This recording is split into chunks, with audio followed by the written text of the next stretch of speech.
ஒரு 2, 3 நாளாவே social media ஃபுல்லாமே பென் ஸ்டோக்ஸ் அப்படிங்கிற மாரி ஒரு கான்ட்ரோவர்சி கிரியேட் ஆயிட்டே இருக்குது. ஸோ, அவரு என்ன பண்ணாரு? எதனால அவருக்கு சோசியல் மீடியா ஃபுல்லா ட்ரெண்டிங் ஆயிட்டுருக்காருன்னு நம்ம இந்த வீடியோ மூலியமா நம்ம பார்த்துரலாம். அதுக்கு முன்னாடி நம்ம சேனலை சப்ஸ்கிரைப் பண்ணிக்கோங்க. கொஞ்சம் சப்போர்ட் பண்ணுங்க ஃப்ரெண்ட்ஸ். அதாவது பென் ஸ்டோக்ஸ்னாலே சர்ச்சை, கான்ட்ரோவர்சி, சம்பவம் அப்படிங்கிற மாதிரி தான் அவர் எப்போவுமே அவர் வாழ்நாளில் கிரியேட் பண்ணிகிட்ருக்காரு. ஏன்னா ஒரு வகையில் 2019, 2022 வேர்ல்டு கப் வின்னிங் பண்ணுறதுக்கு இவர் தான் காரணம்னாலும், ஆனால் அவர் நைட் கிளப்பில் பண்ணுற அட்ராசிட்டி வேறு மாதிரி. ஏன்னா நைட் கிளப்பில் என்ஜாய் பண்ண போகிறத விட்டுட்டு, ஆனால் அங்கேருந்து யாரோ கூட வம்பு எடுத்துகிட்டு உள்ளே வந்துடுறாப்புல. ஸோ அதன் மூலிமா வம்பெடுத்தாலும் பரவாயில்ல, கை காலில் வச்சுட்டு கம்முன்னு இருக்காமல் போட்டு அடிச்சும் போடுறாரு. ஸோ அதனால் அரட்ஸும் ஆயிடுறாரு. இங்கிலாந்து டீம்லேருந்து ட்ராப் அவுட்டும் ஆயிடுறாப்புல. அதே மாதிரி தான் நைட் கிளப்பில் உள்ளே போய் சம்பவம் பண்ணி ஏகப்பட்ட சம்பவங்கள் பண்ணதில் பென் ஸ்டோக்ஸ் வேறு மாதிரி. அதில் தான் நான் உங்களுக்கு ஷோ பண்ணியிருக்கேன். அதாவது 2017 ஸ்ட்ரீட் ஃபைட்டு ஒன்று சம்பவம் பண்ணியிருக்காப்புல பென் ஸ்டோக்ஸு. அதாவது அங்கே வந்த நைட் கிளப்பில் இருக்கிற எல்லாத்தையும் பிடிச்சி அடித்து ரோட்டில் இல்லீகலாக செயல்பட்டதுனால அவரை அரெஸ்ட்டும் பண்ணியிருக்காங்க. அதுக்குண்டான ஸ்டேட்மெண்ட்டு 2014 ஏகப்பட்ட கான்ட்ரவர்சி சர்ச்சையில் இவர் சிக்கியிருக்காரு. ஒரு எஸ் எ கிரிக்கெட்டராக ஒரு ட்ரிங்க் பண்ணுவாங்க. பட் ட்ரிங்க் பண்ணிவிட்டு அவங்கவுங்க வேலையை ஒரு டயர்ட்னஸுக்காக ட்ரிங்க் பண்ணுவாங்க. ஆனால் இவர் நைட் கிளப்பில் போய் பார்ட்டி பண்ணிவிட்டு ட்ரிங்க் பண்ணிவிட்டு அதை மட்டும் இல்லாமல் அங்கே இருக்கிறவங்கள சண்டையும் போட்டு அவங்கள ரோட்டுக்கு கூட்டு வந்து விவாதத்தில் ஈடு பண்ணி அவங்கள போட்டு அடித்து அரெஸ்ட் ஆகி ஜெயிலுக்கு போய் ஏகப்பட்ட கான்ட்ரவர்சிஸை கிரியேட் பண்ணதுனால பென் ஸ்டோக்ஸ்னாலே சர்ச்சை அப்படிங்கிற மாதிரி சோசியல் மீடியாஸில் ட்ரெண்ட் ஆகிட்டு இருந்தது. ஸோ அதே மாதிரி தான் பார்த்திங்கன்னா கிளப் ஃபைட்டு 2026 இன்றைக்கி ஒரு சம்பவம் பண்ணியிருக்காரு. அதாவது இந்த கடந்த ஒரு 10 நாளாக பார்த்திங்கன்னா பென் ஸ்டோக்ஸை பற்றி தான் பேசிகிட்டு இருக்கிறாங்க. யார் தான் இவர் ஏன் இப்படி பண்ணுறாரு? ஒரு இங்கிலாந்துக்கு கேப்டனாக இருக்கிற டெஸ்ட் கேப்டனாக இருக்கிற இவர் ஏன் இப்படி பண்ணுறாரு அப்படிங்கிற மாதிரி கேட்டுட்டு வராங்க. ஸோ இப்போ ரீசெண்டாக தான் அவருக்கு ஒரு சர்ஜரி நடந்தது. ஸோ பேஸில் நிறைய மார்க் இருந்ததுனால ஒரு சர்ஜரி பண்ணி ஆகணும் அப்படிங்கிற மாதிரி அதெல்லாம் தாண்டி ஒரு 6-8 மந்த்ஸ் ரெஸ்ட்டை போட்டு இப்போதான் இங்கிலாந்து டீமுக்கு நியூசிலாந்துக்கு எகெயின்ஸ்டாக ஃபஸ்ட்டு டெஸ்ட்டுக்கு வந்தாப்புல ஆஸ் அ கேப்டனாக. பட் அந்த ஒரு கேப்டன் செய்கிற வேலையா இது அப்படிங்கிற மாதிரி அவர் மட்டும் பண்ணால் பத்தாது. அவரு கூட சேர்ந்து கஸ் அட்கிசன், அதாவது அவர் லாஸ்ட் மேட்ச்சில் பார்த்திங்கன்னா நியூசிலாந்துக்கு எகெயின்ஸ்டாக சிறப்பான பந்து வீசி 6 விக்கெட் போட்டிருந்தார். செம்மையாக பண்ணியிருந்தார் கஸ் அட்கிசன். அவர் மட்டும் மாட்டுறது இல்லாமல் அட்கிசனையும் கூப்பிட்டு போய் தரமான சம்பவத்தை பண்ணி விட்டாப்புல. இப்போ இவங்க 2 பேரும் நியூசிலாந்துக்கு எதிராக செகண்ட் டெஸ்ட் மேட்சஸ்க்கு ட்ராப் அவுட் ஆகிட்டாங்க.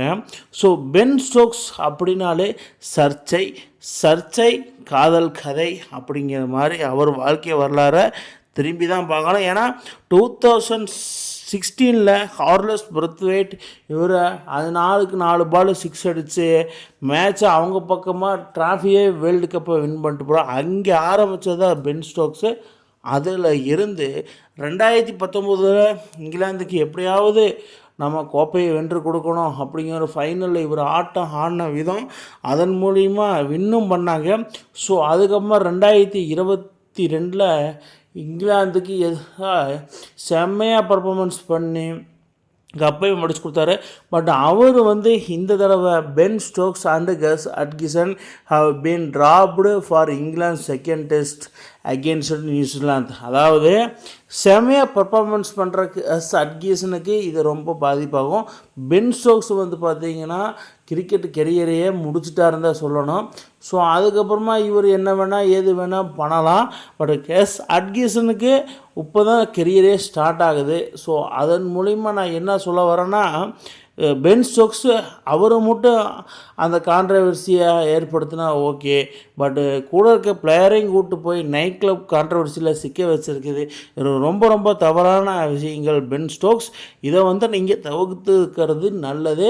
England management, cricket team management பொறுமையை காக்கிறது உங்களோட ஸ்கில்லுக்காக தான். ஆல்ரெடி 2 வேர்ல்டு கப்பும் வாங்கி கொடுத்துருக்கீங்க.